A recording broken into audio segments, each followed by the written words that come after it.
In this video, I'll be providing you with an overall guide on Clara, going over her strengths and weaknesses, her rotation, how to build her optimally with her best relics and substats, her best light cones, her best teams, and finally, her Eidolons. Alright, let's get started. Clara is a physical destruction unit and one of the original 7 5-stars on the standard banner. Most people play her as a DPS even though her ultimate provides a decent damage reduction. Her basic does physical damage to a single target. Her talent, which is her bread and butter, provides a passive damage reduction buff and will cause a follow-up attack from Svarog, Clara's robot companion, anytime Clara takes damage, as well as mark the enemy with Mark of Counter. Her skill does physical damage to all targets and does double damage to those with Mark of Counter, which removes the mark.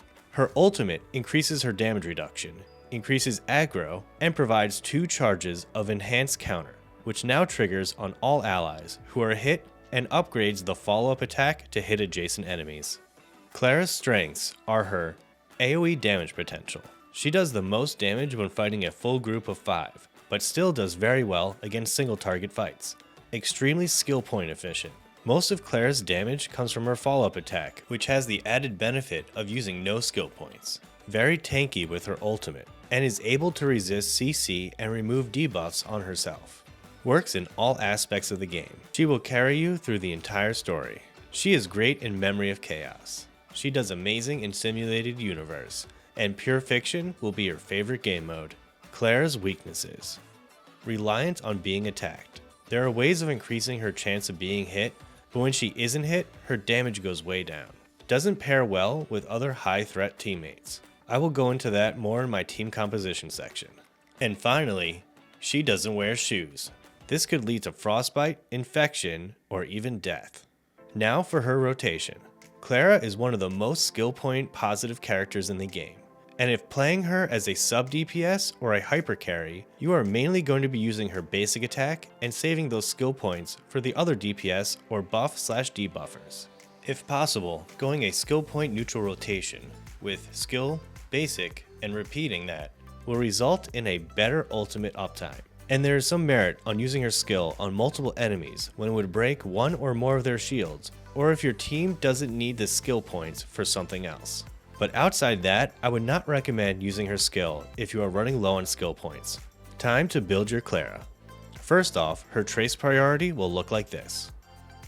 For relic sets, hands down we want Champion of the Street Boxing. This set seems to be designed for Clara. Its 2-piece increases physical damage by 10%, but where it really shines is the 4-piece bonus. That provides a stacking 5% attack buff for each time you hit or are hit in combat up to 5 times for a total of 25% attack buff. If you are finding it hard to get perfect relics for her, you can combine 2-piece champions with 2-piece ash blazing for the flat increase to follow-up attack damage. Her planetary set should be Inert Salsado, which provides you with 2 amazing stats for Clara, which are crit rate and follow-up attack damage. For substats, we are going to want to go crit rate/damage, attack percent, then speed. Speed does lose value if Clara has buffs that expire when she takes a turn, so I would suggest a few HP or defensive substats because Clara often gets attacked. For the main stats on relics, I would go a crit rate chest piece, an attack percent boots, physical damage sphere, and attack percent link rope. A physical damage link rope will also work. If your Clara is E2, this will make your ultimate far more important, and I would highly recommend using an energy link rope and speed boots. Clara's best light cone is actually Dan Hung in Bibitter one, brighter than the sun. But if you have that light cone, you probably also have Imbibitor Lunae, and should probably use that cone on him. Her signature, Something Irreplaceable, ironically, is her second best light cone, with blades basically being tied with it for damage, but Clara's also provides some defensive buffs. If you don't have any of these, the Hurdle light cone on the Fall of an Aeon is very good, and the 4-star, A Secret Vow, is also a great cone for her. And if for some reason you have none of these, my final recommendation is Nowhere to Run. This provides a flat attack buff and an HP restore on defeating an enemy.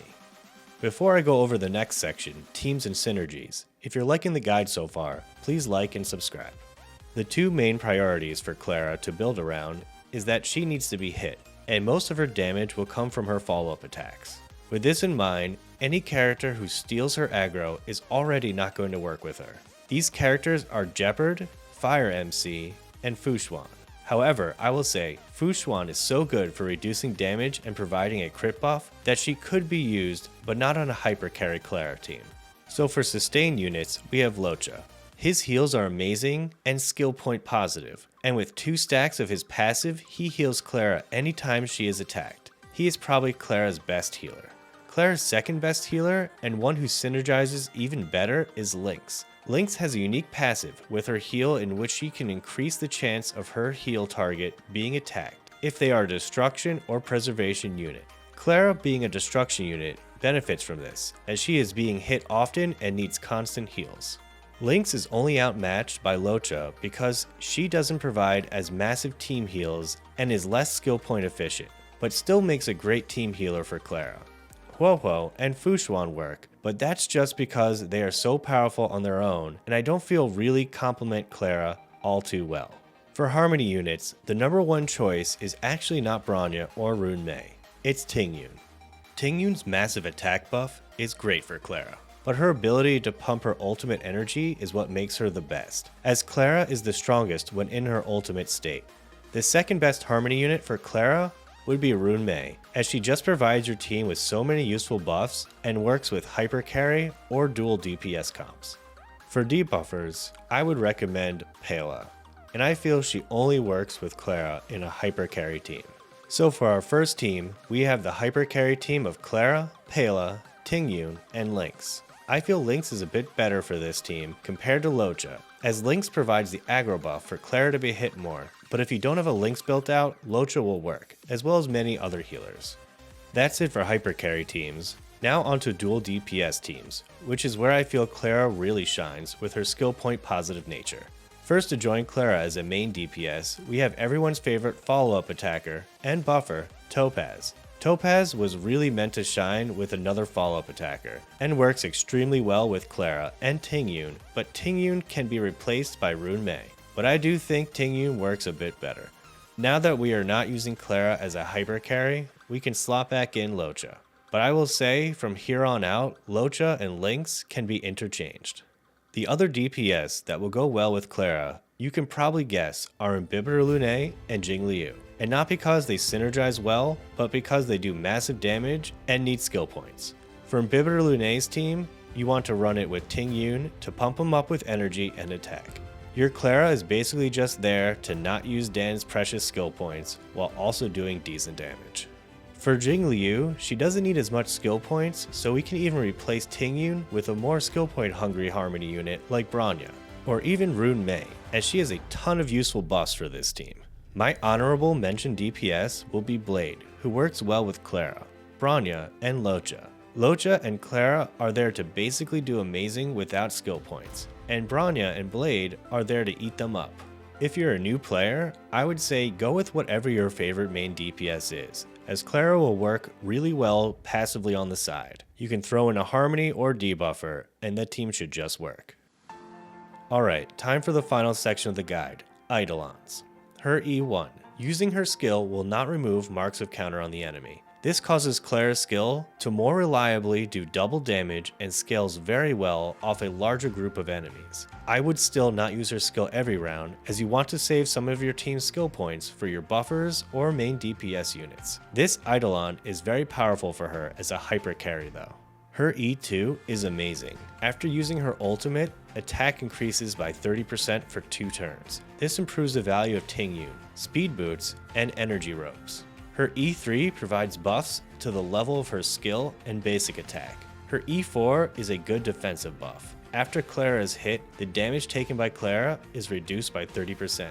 This effect lasts until the start of the next turn. Her E5 provides buffs to the level of her ultimate and talent. And finally, her E6.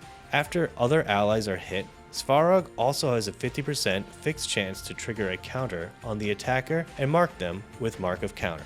When using her ultimate, the number of enhanced counters increased by 1. Like most E6s, this is a very powerful buff to Clara, especially when used alongside Topaz. Okay, that's it for this video. I hope you enjoyed the guide, and I wish you all luck on your 50/50s.